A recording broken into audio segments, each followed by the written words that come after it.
Hello everybody and welcome back once again to Let's Play Mass Effect 2. It's my second Mass Effect session of the day, meaning over the past 3 days I've played 4 Mass Effect sessions because I just can't get enough of this game. The second time round I seem to be having a much more enjoyable experience.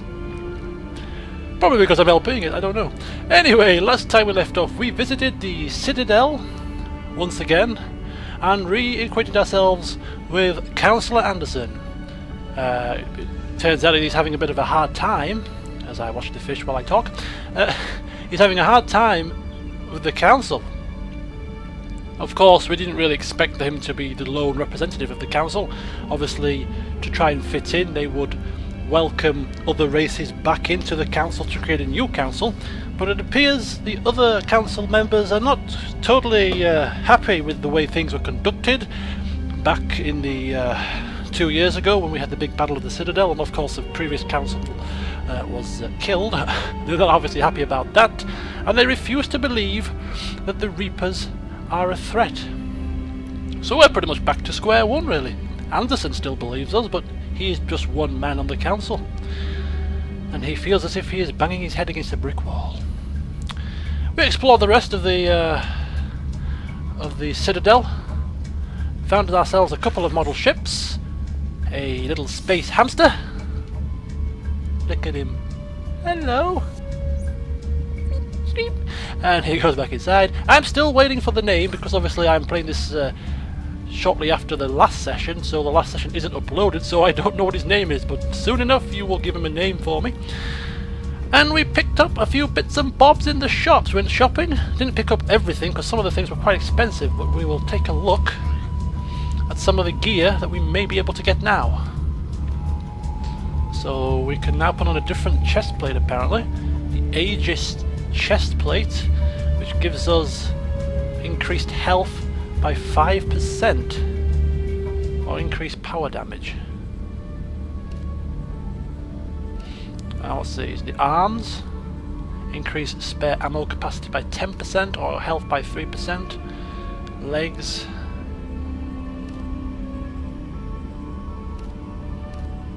the hell are these? Increase health by 10%. It's quite a massive difference. I'm happy with the colours. I think I'm going to go for the life support webbing legs, which give me 10% health increase. Because I bought them, so it'd be a shame not to use them. For the gauntlets, I think I'll go for increasing spare ammo capacity, maybe. And then for the chest plate, we'll go for this one. Excuse me, got an itchy nose. Sneezing here. Aegis vest. Increase health by 5%. Okay. That should do us. And no helmet. For the rest of our upgrades and updates, I think we have to be... I think we have to have the technician in the tech lab, which will be Mordin. Is it Mordin? Mordin? Whatever he's called. Which we're gonna recruit him early. So yeah, we're done here. So we spoke about our crew members, doing our bits and bobs, and we're now going to head off.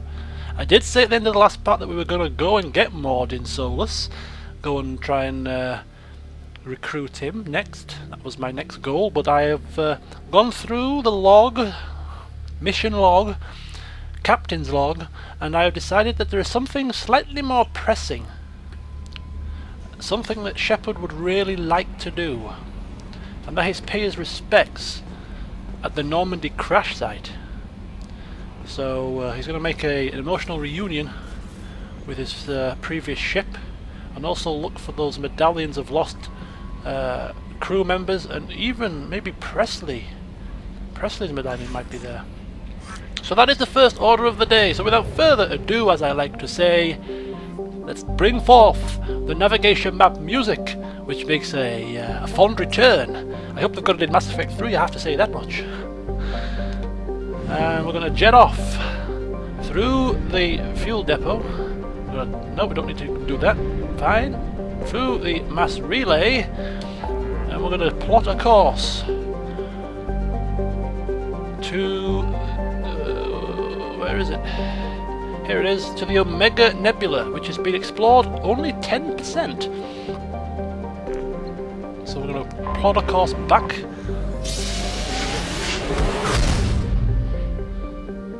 To where we started. And then we're going to have to find, there we go, the Armada system. Whoa. Are these all the systems in the Omega Nebula? Quite a lot. Right. We're jetting off to the Armada. There we go. The Armada system, which is part of this cluster. Clusters and systems, we can return, causing me nothing but nightmares and headaches. Okay. So, we're going to explore all unexplored planets. Now, there's one thing I remember about this game which was extremely frustrating, and that was how we had to scan the planets to get the minerals. It's a very tedious process, especially before you can upgrade your scanner's speed, and therefore I want to cut them out of the LP. You don't want to see me scanning every single planet, but I will read the descriptions. So first of all, we've got Angea. Typical ammonia methane ice giant, traces of chlorine in the atmosphere give it a distinct green tint.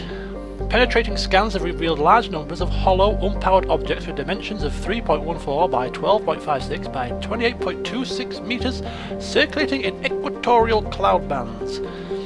These objects appear to have sails or wings attached, allowing them to be borne aloft by Angea's winds. While they are too deep to be reached for study, popular conjecture in xenoarchaeological circles holds that they are coffins of an ancient race who laid their dead to rest in the gas giant. So that's Angea.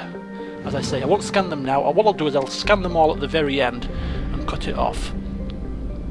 What else have we got? There we go.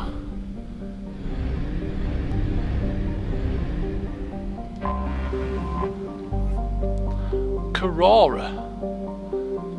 Essentially a giant rock in space, tightly locked to Armada. The only notable feature is a chain of craters stitching across the northern hemisphere, thought to be the result of impacts by a swarm of meteors. No mineral wealth beyond common light metals. Nothing quite remarkable about that. We jet across slowly but surely to the next planet, which is Taken. Looks like a cricket ball.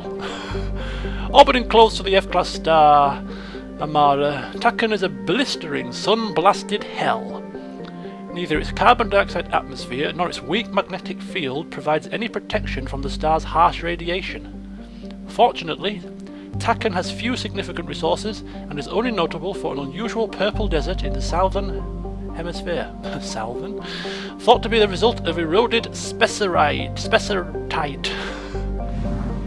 Oh my god, I can't read. And next we have a green planet called Aingana. Apparently it's a hot, beautiful and deadly world covered with debris of ancient starships. Approximately 127,000 years ago, a series of battles were fought over it by two organic species, the Thoihan and the Inusanon. Although no records of the conflict remain, most historians agree that both races wanted to colonize Aingana, and neither were willing to share. The two lost hundreds of ships in a series of battles. The Mass Effect drive cores of these ships broke apart, dumping refined element zero over large stretches of landscape. This poisoned the environment, and a wave of extinctions followed. Many of the animal species that remained showed a tendency to develop biotic powers. This makes colonization a deadly peril. So it is habitable. And last but not least, I think the last planet will be Alchera itself. So there we go. I have detected an anomaly. Detected. Oh, Edie's chirping up here. Alchera's crust is composed of carbon and water ice. While low density, its large size allows it to retain a thick atmosphere of methane and ammonia. Nothing really else of interest. Okay, we're gonna have to start the scanner to be able to land, I think.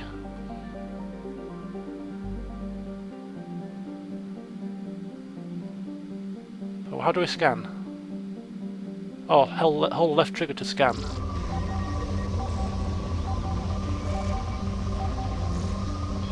Normally? How do you scan this? How do you turn this bloody thing around? There we go. Is this it? Can we land this? Launch probe. Probe away. Research projects. Iridium is used to upgrade heavy weapons, submachine guns, and assault rifles.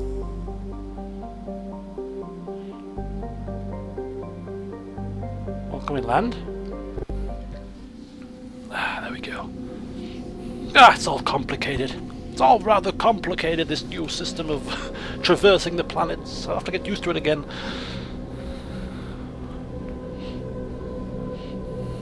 Unfortunately, this mission will not be action-packed. We are merely revisiting our previous ship. It's going to be a rather morbid and nostalgic feel to this mission.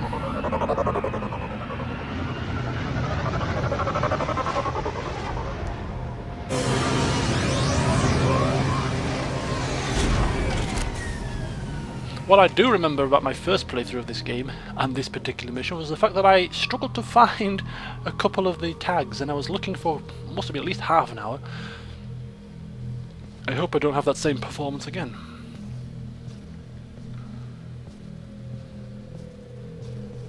Oh my god! It's the Mako! Why have I got my gun out? Put it away!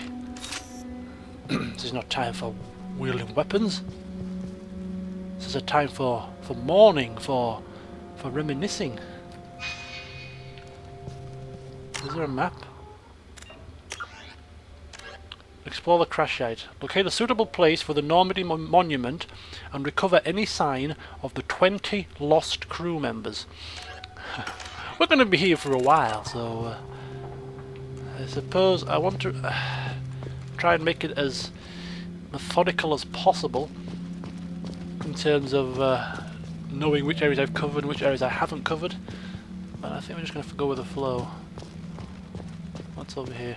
I saw a sparkly bit over here somewhere.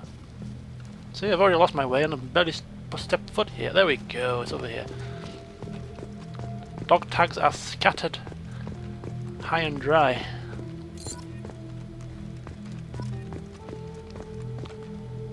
Rosamund Draven.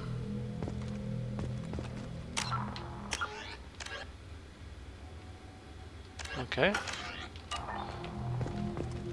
So I have one dog tag. Oops, how do you get up? How do you get up?